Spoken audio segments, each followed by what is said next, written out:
Je m'appelle Alice, j'ai 24 ans. Et 2 jours avant la date limite de remise de ma thèse de master, mon père a fracassé mon ordinateur portable contre mon crâne. J'avais travaillé sur cette thèse pendant 18 mois. Du sang coulait le long de ma tempe alors que ma mère riait dans un coin. Mon père se tenait au-dessus de moi, le visage déformé par la rage. « Ton avenir ? C'est une blague !» a-t-il craché. « Tu ne mérites pas d'avenir, tu n'es qu'une parasite. » Je n'avais jamais imaginé que ma quête d'éducation se terminerait ainsi. Si vous regardez ceci, j'aimerais savoir d'où vous êtes. Cliquez sur s'abonner et mettez un j'aime si mon histoire vous touche. Le voyage que je vais partager a tout changé. J'ai grandi à Saint-Étienne, une petite ville industrielle où la sirène de l'usine régulait la vie plus sûrement qu'une horloge. Notre modeste maison de 2 chambres, située en périphérie, avait une peinture écaillée, un rappel constant de ce que mon père appelait des priorités réalistes. Henri Dupont, mon père, travaillait à l'aciérie depuis 27 ans, ses mains calleuses et son air renfrogné étant le fruit de ce qu'il qualifiait fièrement de « vrai travail ». L'éducation était futile à ses yeux, un luxe pour les gens trop faibles pour gagner leur vie honnêtement. Ma mère, Claire, travaillait à mi-temps dans un petit bistrot local quand elle ne s'occupait pas de la maison, exactement comme mon père l'exigeait. Elle avait appris tôt dans leur mariage que le contredire entraînait des jours de silence glacial ou des disputes explosives. Avec le temps, elle devint son écho, renforçant ses opinions pour éviter d'en devenir la cible. Parfois, elle se joignait à ses moqueries sur mes intérêts académiques, son rire nerveux servant de bouclier contre son mépris. Mon frère aîné, François, était l'enfant prodige. Il avait abandonné le lycée en première pour travailler avec mon père à l'aciérie. « Ça, c'est un vrai Dupont », proclamait fièrement mon père lors des réunions de famille, posant une main sur l'épaule de François. Pas de bêtises avec les livres, juste du travail honnête. François absorbait ses leçons, imitant mon père dans ses opinions et son tempérament. À 20 ans, il avait son propre appartement et un salaire stable, des réussites que mes parents considéraient comme le summum du succès. Depuis mon plus jeune âge, j'ai été fasciné par l'apprentissage, les mots, les chiffres et les expériences scientifiques dans notre cuisine, malgré les reproches de mon père qui jugeait cela futile. En CE2, Madame Lefebvre a remarqué mes compétences analytiques, mais mes parents, indifférents, ont ignoré ces paroles. En CM2, j'ai remporté un concours d'orthographe départemental, fier sous l'objectif du journal local, mais mes parents n'étaient pas là. Mon père, moquant l'idée de célébrer une telle victoire. En 4e, mon projet sur la qualité de l'eau a brillé au niveau régional, mais mes parents ont refusé de m'accompagner à la compétition, voyant cela comme une perte de temps et d'argent. Au lycée, les clubs académiques sont devenus mon refuge. Mes professeurs, M. Martin et Mlle Dubois, ont nourri mon ambition, me prêtant des livres et m'aidant à préparer des examens avancés, me promettant que l'université ouvrirait des portes. Major de ma promotion, j'ai prononcé mon discours de fin d'année devant une foule d'étrangers, mes parents absents une fois de plus. Monsieur Martin m'a offert un carnet avec un message d'espoir. « Le monde a besoin de ta voix ». Ce soir-là, j'ai juré de devenir la première Dupont à intégrer une grande université, transformant chaque rejet en carburant pour ma détermination à échapper au destin limité que ma famille imaginait pour moi. J'ai postulé à des bourses en secret, utilisant les ordinateurs du lycée pour remplir les formulaires, car nous n'avions pas Internet à la maison, et j'ai créé une adresse e-mail cachée pour que mes parents ne découvrent rien, convainquant un professeur d'être mon contact principal pour éviter tout courrier chez nous. Mes lettres d'admission, je les cachais sous une latte de plancher, les relisant la nuit à la lumière d'une lampe torche, rêvant d'une autre vie, loin de l'aciérie où mon père attendait que je travaille, comme lui. Le jour où je lui ai annoncé ma bourse complète pour l'université de Lyon, son silence a précédé une assiette brisée contre le mur, ses mots cinglants. « Tu te crois trop bien pour le vrai travail ?» Et le rire moqueur de mon frère, tandis que ma mère baissait les yeux, me poussant à faire mes valises, consciente que je brûlais les ponts derrière moi. À l'université, je suis arrivé seul en bus, avec une valise et un sac à dos, sans famille, pour m'aider comme les autres étudiants. mentant à ma colocataire Jasmine sur l'absence de mes parents, un mensonge parmi tant d'autres pour cacher la douleur d'une vérité trop lourde. Sans argent ni ordinateur, je passais des heures au laboratoire informatique, jonglant entre un emploi à la cafétéria, un autre au bistrot et les exigences de ma bourse, jusqu'à ce qu'une angine et des frais médicaux me forcent à dormir dans ma voiture, alternant avec la bibliothèque ouverte 24 heures sur 24, invisible parmi les autres étudiants. Pour Noël, je suis resté sur le campus, prenant des services supplémentaires au bistrot pour profiter des pourboires généreux, ce qui m'a permis de louer un petit studio hors campus, moins cher mais dans un quartier douteux, marquant un pas vers l'indépendance. Académiquement, j'excellais, et ma professeure de psychologie, Madame Leclerc, a remarqué ma perspicacité, m'encourageant à me spécialiser dans ce domaine qui m'aidait à comprendre mes propres blessures familiales, transformant la connaissance en un outil de guérison. En deuxième année, ma routine était épuisante, mais stable. Cours, bibliothèque, bistrot, devoirs nocturnes, surviving grâce à des nouilles instantanées et des repas gratuits glanés lors d'événements universitaires. En troisième année, un poste d'assistante de recherche auprès du professeur Beaumont, choisi pour ma perspective unique sur les dynamiques familiales, m'a offert un meilleur salaire et un langage pour nommer mes expériences, chaque théorie étudiée éclairant un peu plus mon passé et renforçant ma résilience face à un avenir que je construisais seul. En dernière année, j'avais trouvé ma passion académique. Étudier comment les environnements familiaux influencent la réussite scolaire et le développement psychologique. L'ironie ne m'échappait pas. Ma propre famille était devenue mon plus grand sujet d'étude. J'ai obtenu mon diplôme avec mention très bien et les honneurs du département.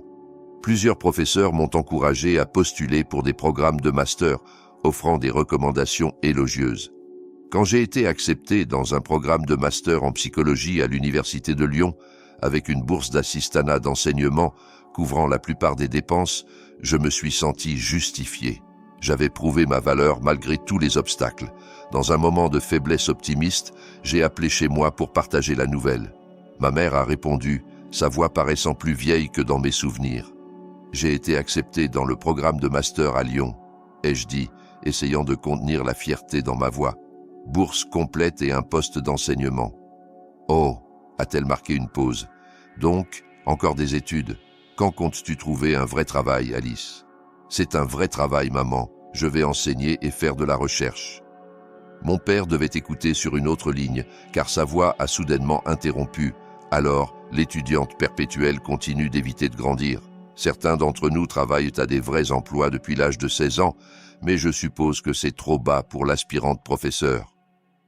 J'ai mis fin à l'appel peu après, me rappelant pourquoi j'avais limité mes contacts avec eux.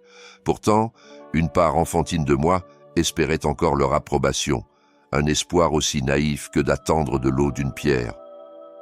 Avec le master qui approchait, je devais trouver un logement abordable près du campus. La bourse d'enseignement couvrait les besoins de base, mais à peine. Après avoir calculé les coûts, j'ai pris une décision difficile. Je louerais un petit appartement à Saint-Étienne, à 20 minutes du campus. Le loyer était bien moins cher que dans la zone universitaire et je pouvais gérer le trajet. Je me disais que c'était purement financier, mais peut-être qu'une partie de moi espérait encore une connexion familiale que je n'avais jamais vraiment eue. Le master a intensifié tout ce qui concernait la vie académique. Les cours étaient plus exigeants, les attentes plus élevées, la concurrence plus féroce. Pourtant, pour la première fois, je me sentais dans mon élément. Mes luttes en licence m'avaient préparé à cette pression d'une manière que mes camarades plus privilégiés commençaient à peine à comprendre. Mon focus s'est resserré sur la psychologie familiale, en particulier l'impact des attitudes parentales envers l'éducation sur la réussite scolaire et le concept de soi des enfants. Chaque article que j'écrivais tournait autour de ce thème, l'examinant sous différents angles théoriques. Mes professeurs ont noté la profondeur inhabituelle de mes analyses. La plupart des étudiants de ton âge abordent ces sujets de manière théorique, a commenté Madame Dubois sur un de mes travaux. Ton travail montre une compréhension remarquablement nuancée de l'expérience vécue. Si elle savait à quel point cette recherche était personnelle pour moi. Chaque corrélation statistique que j'étudiais reflétaient des mementos de mon enfance. Chaque étude de cas contenait des échos de mon histoire. J'étais à la fois la chercheuse et le sujet, bien que je dissimulais soigneusement cette dualité derrière un langage académique et une rigueur méthodologique. 3 mois après le début du programme, mon budget soigneusement équilibré s'est effondré lorsque ma voiture a nécessité des réparations majeures. La bourse d'enseignement couvrait à peine le loyer, les charges et la nourriture, ne laissant rien pour les urgences. Après avoir épuisé toutes les autres options, j'ai appelé mes parents à contre-cœur. J'ai besoin d'un endroit où rester juste 1 mois ou 2, le temps d'économiser pour une nouvelle voiture, ai-je expliqué, détestant la vulnérabilité dans ma voix. Je peux payer un loyer, aider avec les tâches, et je serai à l'université la plupart du temps de toute façon. À ma surprise, ils ont accepté avec un minimum de disputes. Mon père a grogné quelque chose à propos de revenir la queue entre les jambes, mais ma mère semblait presque contente à l'idée de m'avoir à la maison. Naïvement, je pensais que le temps avait peut-être adouci leurs attitudes. Peut-être que voir ma détermination leur ferait enfin gagner leur respect. La première semaine s'est étonnamment bien passée. J'ai installé un petit espace de travail dans mon ancienne chambre, maintenant utilisé principalement pour le stockage. J'ai établi une routine consistant à partir tôt pour le campus et à rentrer tard, minimisant nos interactions. Ma mère laissait parfois des assiettes de nourriture dans le réfrigérateur avec mon nom dessus. Mon père limitait ses commentaires à des remarques occasionnelles sur les étudiants de carrière, mais rien de directement conflictuel. Cette paix fragile me permettait de me concentrer sur l'élaboration de ma proposition de thèse, la résilience éducative chez les étudiants de première génération, les dynamiques familiales et les mécanismes d'adaptation psychologique. Mon comité de thèse l'a approuvé avec enthousiasme, notant son potentiel à contribuer à la compréhension des barrières à l'accès à l'enseignement supérieur. Madame Dubois a accepté d'être ma conseillère principale, offrant un soutien et des conseils cruciaux alors que je développais ma méthodologie de recherche. La phase initiale de recherche s'est déroulée sans accroc. J'ai effectué des revues de littérature, conçu des instruments d'enquête et obtenu l'approbation du comité d'éthique pour la recherche sur des sujets humains. J'ai programmé des entretiens avec 20 étudiants de première génération, sélectionnant soigneusement des participants dont les expériences offriraient des perspectives diverses sur le phénomène étudié. Chaque entretien durait 2 à 3 heures, produisant des données qualitatives riches qui validaient et complexifiaient mes hypothèses initiales. À mesure que le travail s'intensifiait, les tensions à la maison augmentaient. Ce qui avait commencé par des pics subtils s'est transformé en commentaires quotidiens sur mon obsession pour les études et des questions sur quand je rejoindrais le vrai monde. Mon père prenait particulièrement ombrage de mon ordinateur portable qui représentait tout ce qu'il méprisait dans les poursuites intellectuelles. « Passer la journée à regarder cet écran va pourrir ton cerveau », déclarait-il, augmentant délibérément le volume de la télévision chaque fois que je travaillais. Les gens qui tapent pour vivre font semblant de travailler. Ma mère adoptait son schéma habituel de renforcement passif. « Ton père veut juste ce qu'il y a de mieux pour toi », disait-elle après des commentaires particulièrement durs. Peut-être qu'un travail de bureau simple serait mieux que tout ce stress. Simple, comme si je voulais du simple, comme si je n'avais pas passé ma vie entière à lutter pour échapper au simple. Mon frère François passait de plus en plus souvent, toujours quand j'étais profondément concentré. Il entrait sans frapper, posait des questions inutiles ou me rappelait des obligations familiales que j'avais soi-disant oubliées. Chaque interruption coûtait un temps précieux et une énergie mentale, alors que je luttais pour retrouver ma concentration. Le sommeil devenait un luxe que je pouvais rarement m'offrir.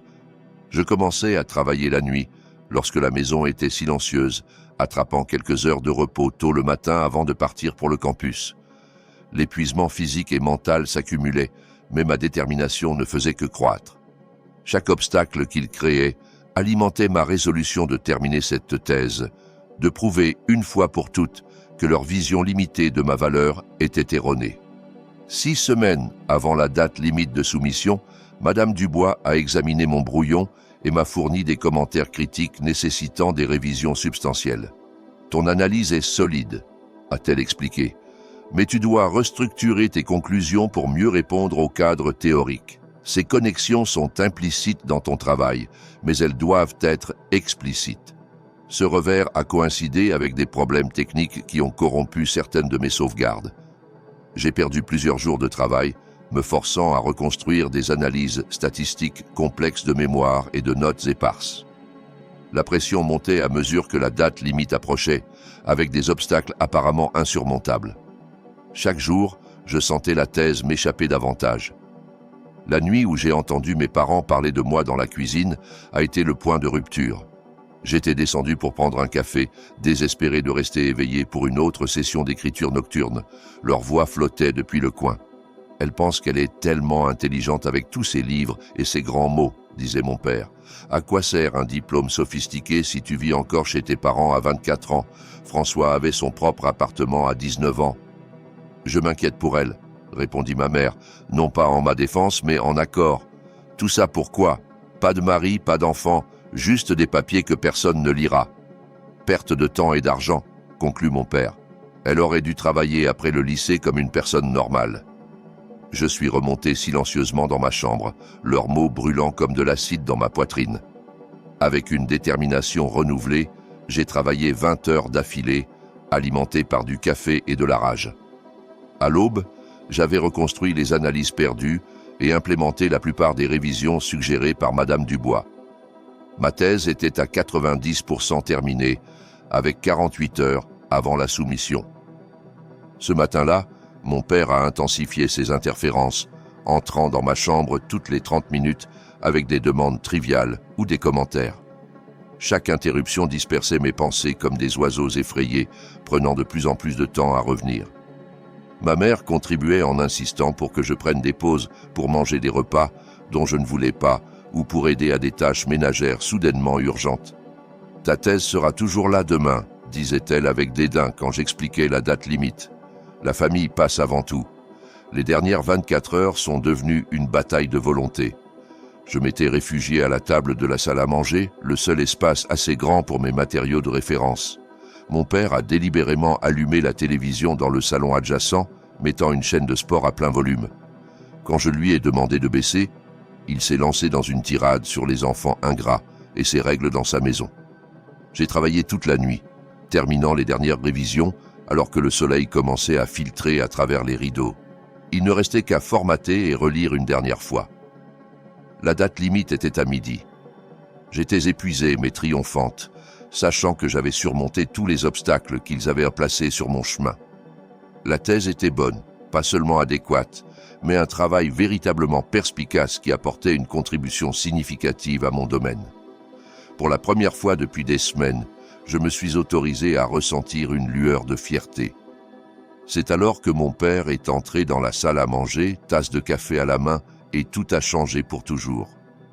Le matin du jour de soumission de ma thèse s'est levé avec un calme trompeur. Les oiseaux chantaient dehors, la lumière filtrait à travers les stores bon marché. J'étais éveillé depuis près de 36 heures, soutenu par du café noir et une détermination absolue.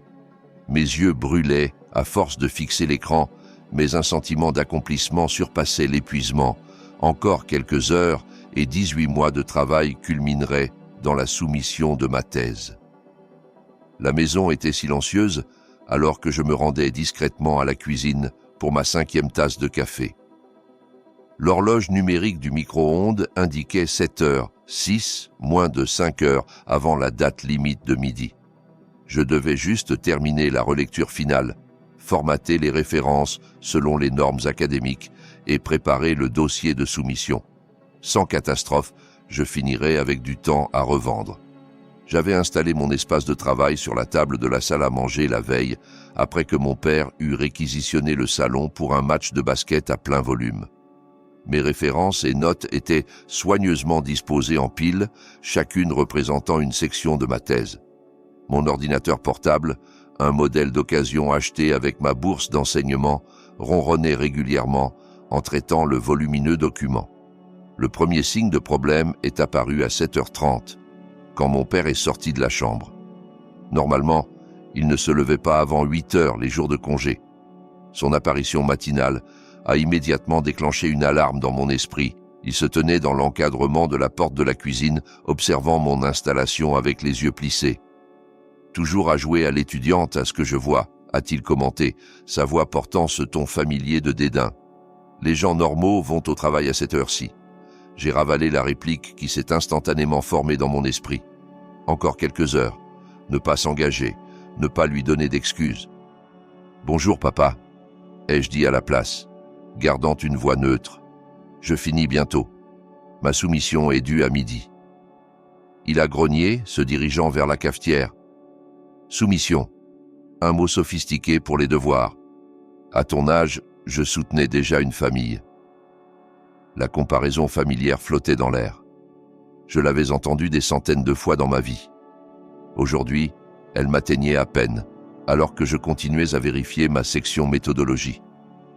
Ma mère est apparue ensuite, les cheveux encore en bigoudis. Elle a examiné la table de la salle à manger avec les lèvres pincées. « Tous ces papiers partout », a-t-elle commenté. « Il faut dresser la table pour le petit déjeuner. »« J'ai juste besoin de quelques heures », ai-je expliqué, essayant de cacher la désespérance dans ma voix. « C'est dû aujourd'hui, c'est l'aboutissement de 2 ans de travail. »« Du travail », a ricané mon père depuis la cuisine. « Taper sur un clavier, ce n'est pas du travail. Essaye de porter des poutres en acier par 38 degrés. Ça, c'est du travail. » Ma mère a posé sa main sur mon épaule dans un geste qui aurait pu sembler de soutien à un observateur extérieur, mais je reconnaissais la subtile pression de ses doigts. « Tu peux sûr y prendre une petite pause pour un petit déjeuner en famille, on te voit à peine ces temps-ci. » L'ironie de cette remarque ne m'échappait pas. Pendant des semaines, il s'était plaint de ma présence, de mon ordinateur, de mes papiers qui encombraient leur espace. Maintenant, tout à coup, la réunion familiale devenait une priorité précisément au moment où ma date limite approchait. « Je ne peux vraiment pas m'arrêter maintenant », ai-je dit fermement. « Le formatage est très précis et j'ai besoin de me concentrer. » Mon père est apparu dans l'encadrement de la porte, serrant sa tasse de café. « Ta mère t'a demandé de débarrasser la table pour le petit déjeuner. » Ce n'était pas une requête. Le ton dangereux dans sa voix était celui que je reconnaissais depuis l'enfance, un ton qui précédait les punitions et les explosions de colère. Pourtant, je ne pouvais pas céder. Pas aujourd'hui, pas avec tout ce qui était en jeu. « Je mangerai plus tard », ai-je proposé comme compromis. « Vous pouvez utiliser le comptoir de la cuisine, maman et toi, j'ai juste besoin de finir ça. » Son visage s'est assombri. Ingrate. Voilà ce que l'éducation fait. Ça rend les enfants trop arrogants pour les repas en famille, trop importants pour suivre les règles de la maison. Ma mère a tenté une médiation. « Henri, laisse-la finir son projet scolaire. Elle nous rejoindra après. » Mais ces mots manquaient de conviction, et nous le savions tous. Mon père a claqué sa tasse, le café débordant par-dessus le bord. « Projet. Elle a 24 ans, elle joue avec des projets scolaires, pendant que les vrais adultes travaillent à pourvivre. » J'ai essayé de faire abstraction de sa voix, me concentrant intensément sur mon écran. « Continue à travailler.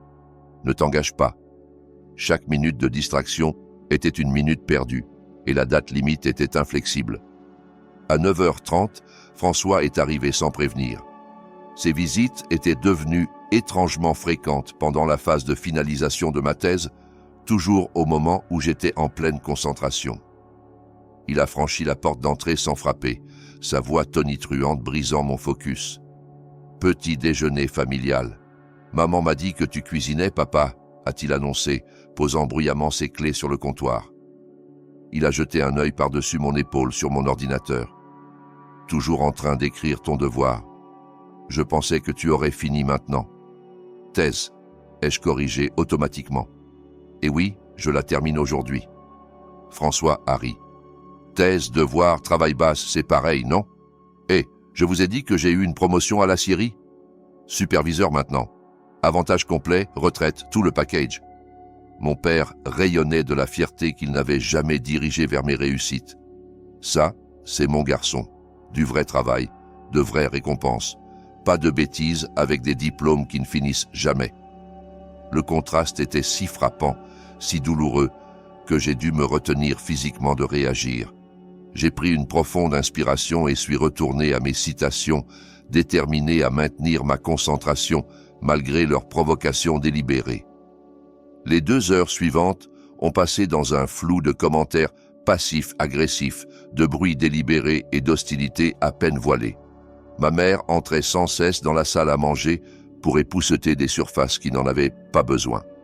Mon père augmentait le volume de la télévision toutes les 15 minutes jusqu'à atteindre des niveaux absurdes.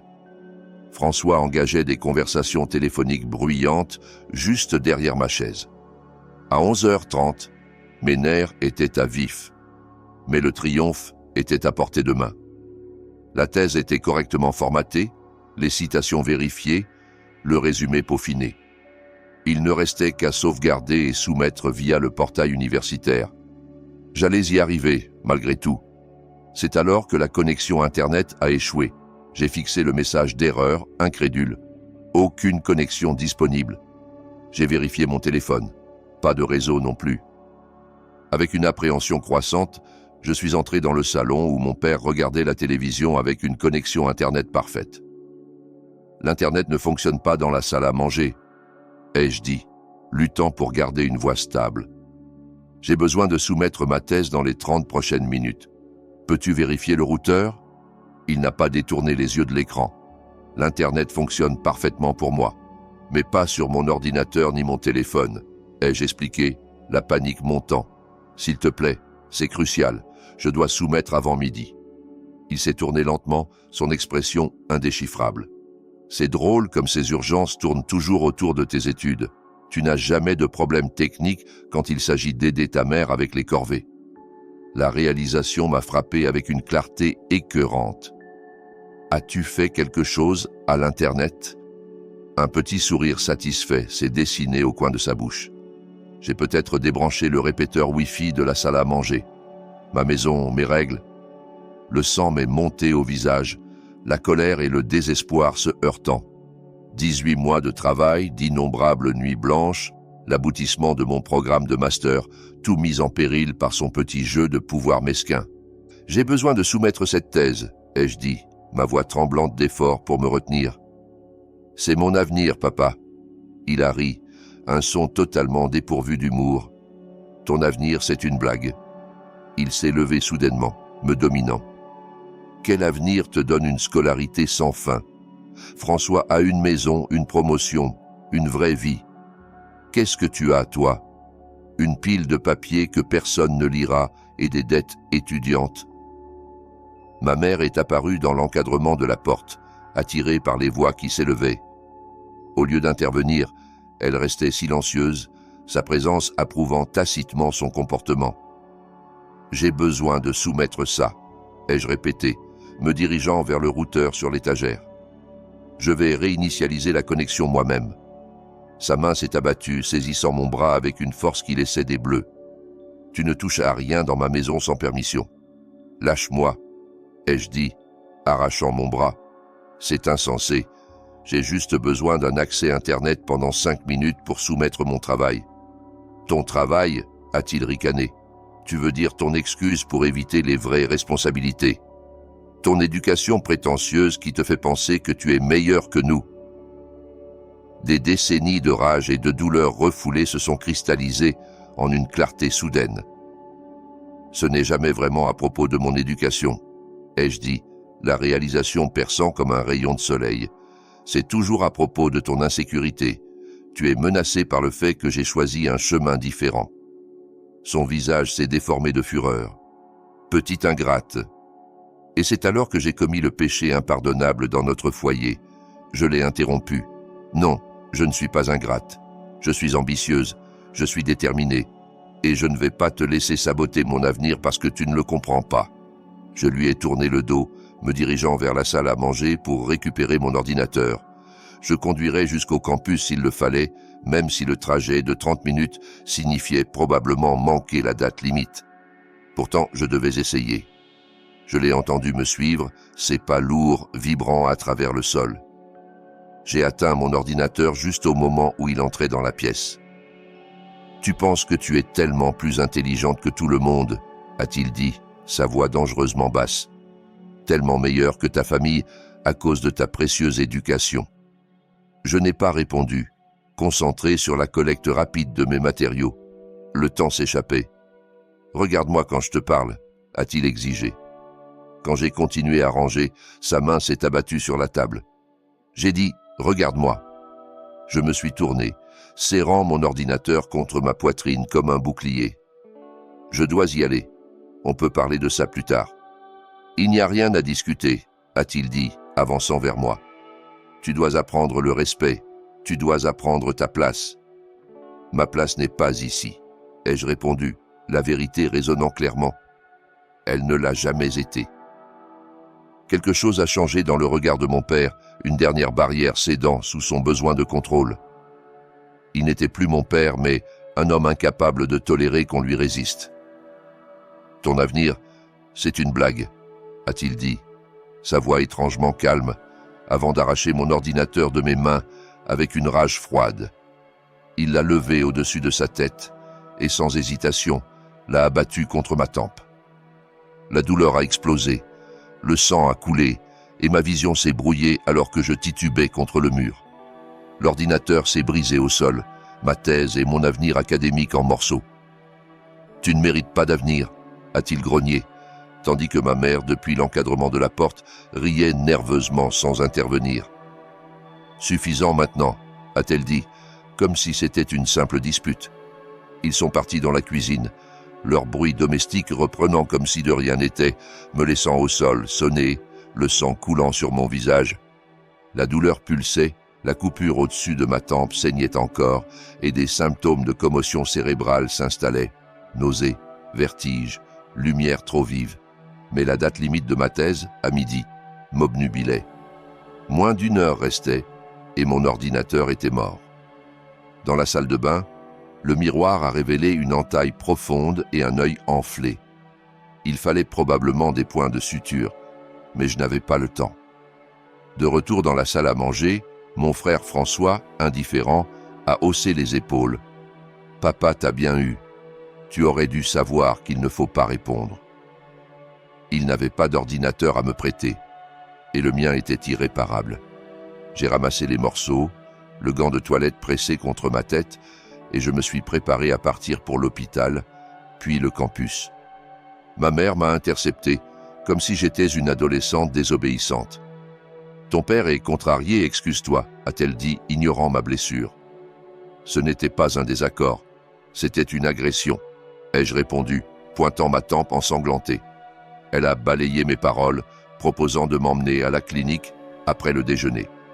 La voix de mon père a retenti. « Si tu franchis cette porte, ne reviens pas. » Ma mère m'a accusé de dramatiser, mais j'ai vu clair dans leur dynamique toxique. L'agresseur et celle qui l'enable, me manipulant par la peur. J'ai rassemblé mes affaires, et malgré leurs menaces, j'ai dit adieu. « Tu regretteras d'avoir choisi les livres plutôt que le sang », a lancé ma mère. Sans répondre, j'ai passé la porte, déterminé à ne jamais revenir. Avec mon ordinateur brisé serré contre ma poitrine et du sang coulant encore sur mon visage, j'ai franchi la porte d'entrée dans la lumière aveuglante d'un avenir soudainement détaché de tout ce vers quoi j'avais travaillé. Les vertiges m'ont frappé durement dès que j'ai atteint ma voiture. Les symptômes de commotion s'intensifiaient, rendant la concentration difficile. Je me suis assise derrière le volant, essayant d'organiser mes pensées à travers la douleur et la désorientation. La date limite de la thèse. La blessure à la tête. L'ordinateur détruit. Tout s'effondrait simultanément. J'ai vérifié mon téléphone. 11h40. Pas le temps d'arriver au campus avant midi. Aucun moyen de récupérer mes fichiers sur l'ordinateur détruit. Aucune option pour demander une extension sans documentation d'urgence. L'aboutissement de mon travail de master m'échappait, tandis que le sang continuait de suinter à travers le gant pressé contre ma tempe. Pour la première fois de ma vie, je n'avais ni plan, ni stratégie de secours, ni chemin clair devant moi. J'ai démarré la voiture malgré tout, m'éloignant de la maison où j'avais enduré 2 décennies de sabotage systématique et d'abus émotionnels, culminant dans cet acte de violence impardonnable. Je n'avais pas de destination en tête en partant, seulement la certitude que je ne pourrais jamais revenir. Quoi qu'il arrive ensuite, je l'affronterai sans le poids de leurs attentes toxiques qui me tiraient vers le bas. Le sang peut être plus épais que l'eau, mais il n'était pas censé être versé par ceux qui prétendent vous aimer. J'ai conduit sans but pendant 20 minutes. Mes pensées dispersées par la douleur et le choc. Le sang avait imbibé le gant et la douleur lancinante dans ma tête s'intensifiait à chaque minute. Finalement, je me suis garé dans le parc de la Tête d'Or, un espace public vide, un matin de semaine. Je me suis arrêté sous un chêne ombragé et me suis enfin autorisé à ressentir le poids complet de ce qui s'était passé. Les larmes sont venues soudainement et violemment, des sanglots profonds et déchirants qui semblaient provenir d'un endroit primal que j'avais gardé verrouillé pendant des années.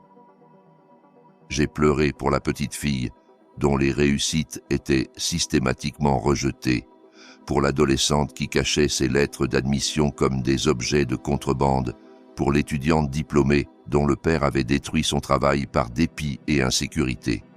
Surtout, j'ai pleuré pour la fille qui avait passé une vie entière à chercher l'approbation de personnes fondamentalement incapables de la donner. Un ping aigu de mon téléphone a interrompu la crise. C'était un email de Madame Dubois. « Alice, date limite de midi approche. Veuillez confirmer l'état de la soumission. » La réalité m'a frappé avec une force brutale. La thèse, la date limite, tout mon avenir académique en jeu. J'ai vérifié l'heure, 11h52. 8 minutes restaient, et j'étais assise dans un parc avec une blessure à la tête et un ordinateur détruit. Cela semblait désespéré. Puis quelque chose s'est produit en moi. Un calme étrange m'a envahi, remplaçant la panique et le désespoir.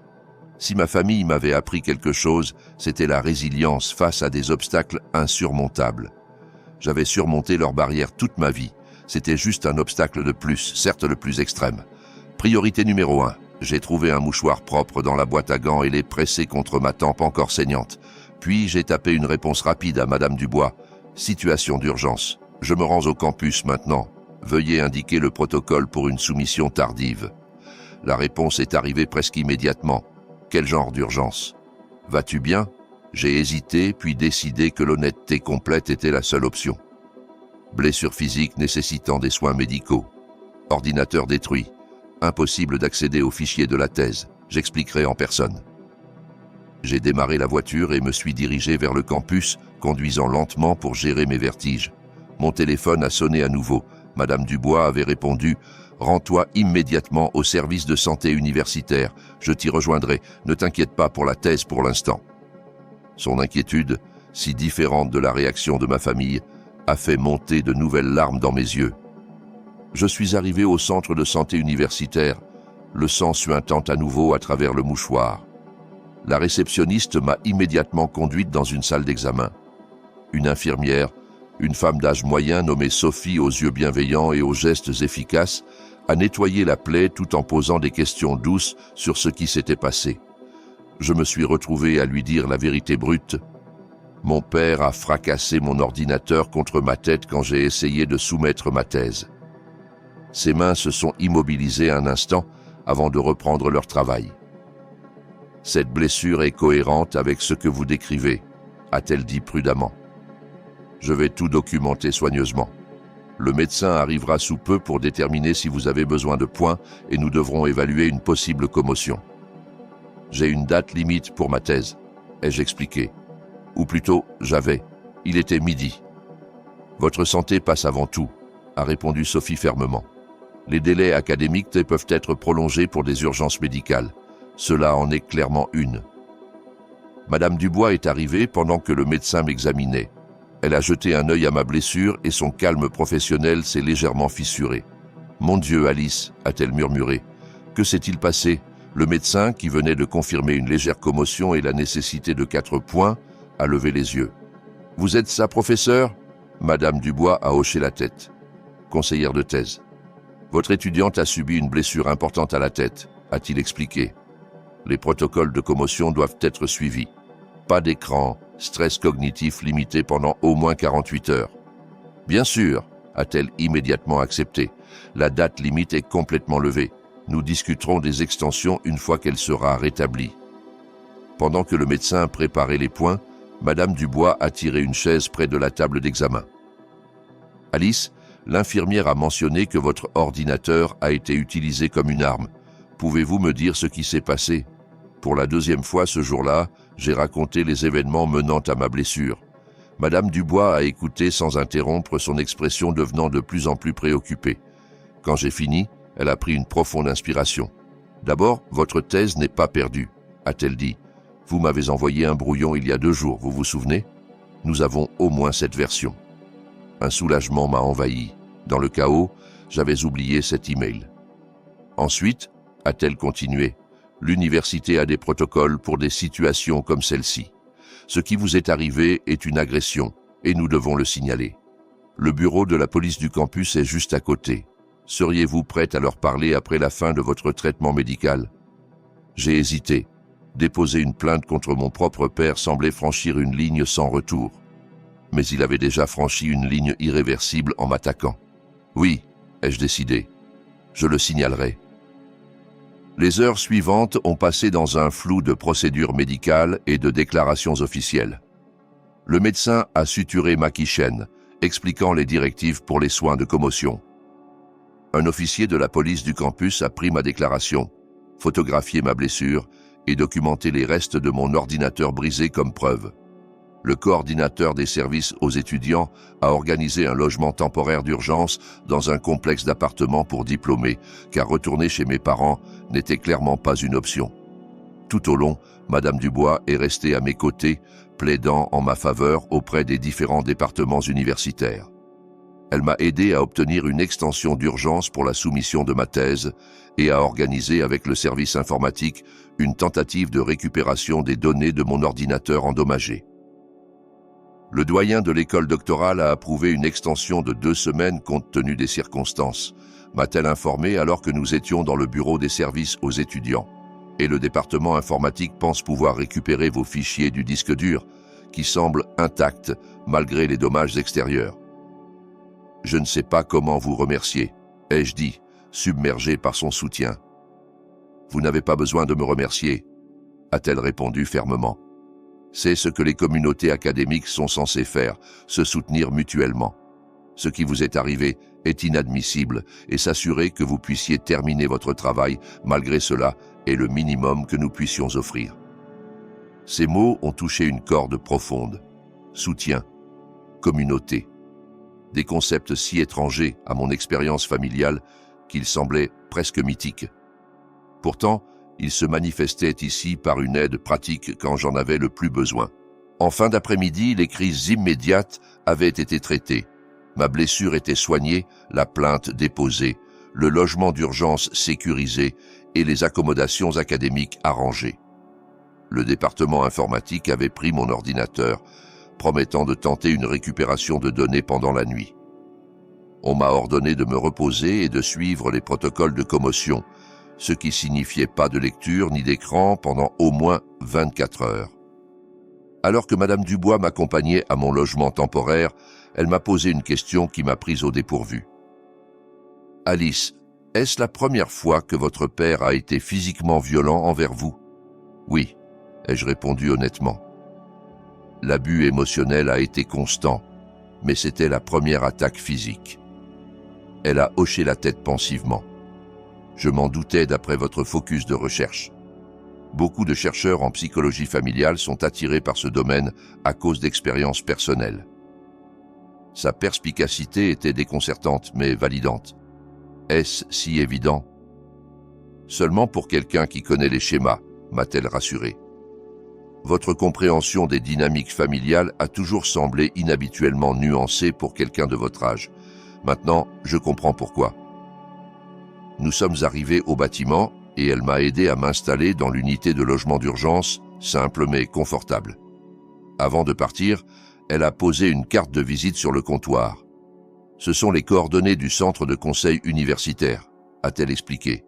Ils ont des conseillers de crise disponibles 24 heures sur 24. Pensez à les appeler. Ce que vous avez vécu est traumatique et le traiter avec un soutien professionnel serait bénéfique. Après son départ, je me suis assise sur le bord du lit inconnu, physiquement et émotionnellement épuisée. Les événements de la journée semblaient oniriques dans leur intensité et leur surréalisme. Ma tête palpitait malgré les analgésiques, et mes pensées revenaient sans cesse au moment où le métal et le plastique s'étaient écrasés contre mon os ou os, où le sang coulait sur mon visage pendant que ma mère riait. J'ai pris la carte de Madame Dubois et le téléphone. Certains fardeaux étaient trop lourds à porter seul. Le lendemain matin, un technicien informatique de l'université a frappé à ma porte, tenant un petit disque dur externe. « Nous avons pu récupérer la plupart de vos fichiers », a-t-il expliqué. Le disque dur était remarquablement intact malgré les dommages extérieurs. Nous avons tout transféré sur ce disque externe. Je l'ai accepté avec des mains légèrement tremblantes, mélange de médicaments, d'épuisement et d'un profond soulagement. « Merci, vous n'avez pas idée de ce que cela signifie. »« Juste mon travail », a-t-il répondu avec un sourire. « Le département technique vous souhaite un prompt rétablissement. » Une fois qu'il est parti, j'ai connecté le disque à l'ordinateur portable de prêt fourni par les services aux étudiants. Elle était là, ma thèse, intacte, sauf pour les dernières modifications que j'avais faites le matin de l'incident. Comparé à ce qui aurait pu être perdu, c'était un miracle. Malgré les protocoles de commotion déconseillant l'utilisation d'écran, j'ai passé les heures suivantes à compléter le formatage final et les révisions. Ma tête palpitait et ma vision se brouillait occasionnellement, mais la détermination surpassait l'inconfort physique. En fin d'après-midi, j'ai soumis la thèse complète via le portail universitaire en ligne. L'email de confirmation est arrivé quelques instants plus tard. Thèse reçue, soumission enregistrée. Ces 5 mots représentaient une victoire sur tous les obstacles que ma famille avait placés sur mon chemin. Malgré leurs efforts pour faire dérailler mon éducation, malgré la violence physique et l'abus émotionnel, malgré la destruction de mes biens et la blessure à ma personne, j'avais réussi. La thèse était soumise. Les exigences du diplôme seraient remplies. L'avenir qu'ils prétendaient, que je ne méritais pas, était encore à moi à revendiquer. En fermant l'ordinateur, une réalisation profonde m'a envahi. La famille qui aurait dû me soutenir avait essayé de me détruire à la place. Pourtant, leur opposition même avait forgé la résilience qui m'avait permis de surmonter les dommages qu'ils avaient infligés. La rébellion ultime contre leur négativité n'était pas la colère ou la vengeance, mais le succès, à mes propres conditions. Avec cette pensée, j'ai repris le téléphone, cette fois pour appeler le bureau juridique de l'université à propos du dépôt d'une ordonnance de restriction. Certains ponts devaient être non seulement traversés, mais complètement brûlés pour empêcher tout retour possible. Mes parents avaient fait leur choix. Maintenant, je faisais le mien. La guérison physique a commencé avec 4 points de suture au-dessus de ma tempe droite. La plaie s'est refermée proprement, laissant une petite cicatrice qui s'estomperait, mais ne disparaîtrait jamais complètement. D'une certaine manière, cela semblait approprié. Un rappel visible et permanent du moment qui a coupé mon dernier lien avec ma famille d'origine. Les symptômes de commotion ont persisté pendant près de 3 semaines. Maux de tête, sensibilité à la lumière, vertige occasionnel, diminuant progressivement à mesure que mon cerveau se remettait du traumatisme. Les services de santé universitaires suivaient mes progrès avec des rendez-vous hebdomadaires et le centre de conseil universitaire est devenu un pilier de ma routine, avec des sessions bi-hebdomadaires m'aidant à traiter non seulement l'agression, mais aussi la vie entière d'abus émotionnels qui l'avaient précédée. La soutenance de ma thèse a été reportée d'1 mois pour permettre ma récupération. Quand le jour est enfin arrivé, je me suis présenté devant mon comité avec une confiance née d'avoir survécu au pire et d'avoir continué malgré tout. Les questions étaient difficiles, mais justes, mes réponses claires et bien raisonnées. À la fin, Madame Dubois a annoncé ce que j'avais à peine osé espérer. Mention très honorable. Décision unanime. Ces mots résonnaient dans mon esprit alors que je traversais le campus ensuite. Mention très honorable. Après tout, j'avais non seulement réussi, mais excellé. La validation était douce, mais plus important encore était la connaissance intérieure que j'avais persévéré contre des obstacles extraordinaires. Aucune reconnaissance externe ne pouvait égaler la force que j'avais découverte en moi-même. L'ordonnance de restriction contre mes parents a été accordée sans contestation. Ils ne se sont pas présentés à l'audience, envoyant à la place une brève déclaration par leur avocat, affirmant que j'avais toujours été encline à l'exagération et à la recherche d'attention. Le juge a examiné les dossiers médicaux, le rapport de police et les photographies de ma blessure avant de déclarer leur réponse préoccupante par son rejet d'une agression documentée. L'ordonnance a été approuvée pour la durée maximale, avec des provisions pour une extension si nécessaire. Alors que le printemps cédait la place à l'été, une nouvelle inattendue est arrivée de l'université. Le département avait une ouverture pour un poste d'assistant de recherche qui venait avec une modeste bourse et un logement sur le campus pour l'advance suivante. Madame Dubois m'avait recommandé. Votre thèse a attiré l'attention de plusieurs membres du corps professoral, m'a-t-elle expliqué lors d'une rencontre pour discuter de l'opportunité. L'intersection des dynamiques familiales, de la résilience éducative et des expériences des étudiants de première génération est de plus en plus pertinente pour nos objectifs institutionnels. Nous aimerions que vous poursuiviez et élargissiez cette recherche. Le poste me permettrait de rester dans l'environnement académique, où j'avais trouvé du soutien et un but, tout en établissant mon indépendance sur des bases plus solides. J'ai accepté immédiatement. 2 mois après l'agression, alors que je m'installais dans mon nouvel appartement sur le campus et dans mon rôle de recherche, un visiteur inattendu est apparu à la porte de mon bureau. François se tenait maladroitement dans le couloir, paraissant à la fois défiant et incertain. « On peut parler ?» a-t-il demandé, son habituelle bravade atténuée par une hésitation inhabituelle. J'ai hésité, ma main montant instinctivement à la légère cicatrice sur ma tempe. « Ça dépend de ce que tu veux dire. » Il a légèrement tressailli à ce geste. « Je ne suis pas là pour les défendre, » a-t-il dit rapidement. Ce que papa a fait était mal, vraiment mal. L'admission m'a choqué au silence. François avait toujours été l'écho de notre père, renforçant chaque critique, amplifiant chaque rejet de mes choix. Mais ces dernières semaines, j'avais remarqué qu'il m'avait envoyé quelques messages hésitants, demandant comment j'allais, sans jamais mentionner directement l'incident. Maman et papa ont dit à tout le monde que tu étais tombé et que tu t'étais cogné la tête sur la table, a-t-il continué. Mais j'ai vu l'ordinateur brisé. Je sais ce qui s'est vraiment passé. Et tu ne le reconnais que maintenant. 2 mois plus tard, il a baissé les yeux.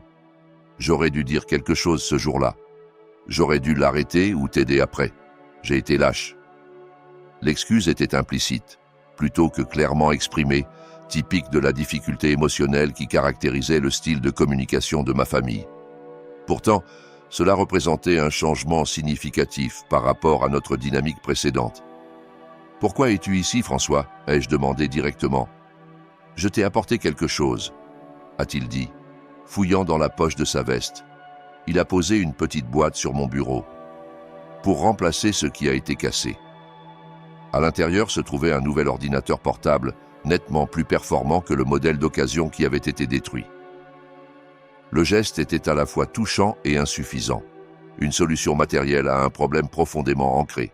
« Merci », ai-je dit prudemment, « mais un ordinateur ne répare pas ce qui s'est passé. »« Je sais », a-t-il admis, « rien ne le répare vraiment. Papa a franchi une ligne ce jour-là. Maman aussi, avec sa réaction. » Il a marqué une pause, semblant lutter avec ses prochains mots. J'ai beaucoup réfléchi à la manière dont ils t'ont traité par rapport à moi. Je n'avais jamais réalisé à quel point c'était différent, jusqu'à ce que je voie ce qu'ils étaient capables de faire. Il a levé les yeux, son regard plus ouvert que jamais. Je ne peux pas changer le passé, mais je veux essayer d'être un meilleur frère. Le poids de ses paroles m'a laissé sans voix. Ce n'était pas une réconciliation complète, mais c'était un début. Un premier pas fragile vers une relation différente. « Je vais y réfléchir », ai-je répondu doucement. « Mais ça va prendre du temps. » Il a hoché la tête, acceptant ma réponse sans insister. « Je comprends. Prends ton temps. » Après son départ, je me suis assise à mon bureau, tenant le nouvel ordinateur. Ce n'était pas une réparation, mais c'était un symbole, une reconnaissance que quelque chose devait changer. Mon voyage, comme l'avait écrit M. Martin dans ce carnet des années plus tôt, ne faisait que commencer. Et maintenant, libéré des chaînes de ma famille, j'étais enfin libre de le poursuivre à ma manière.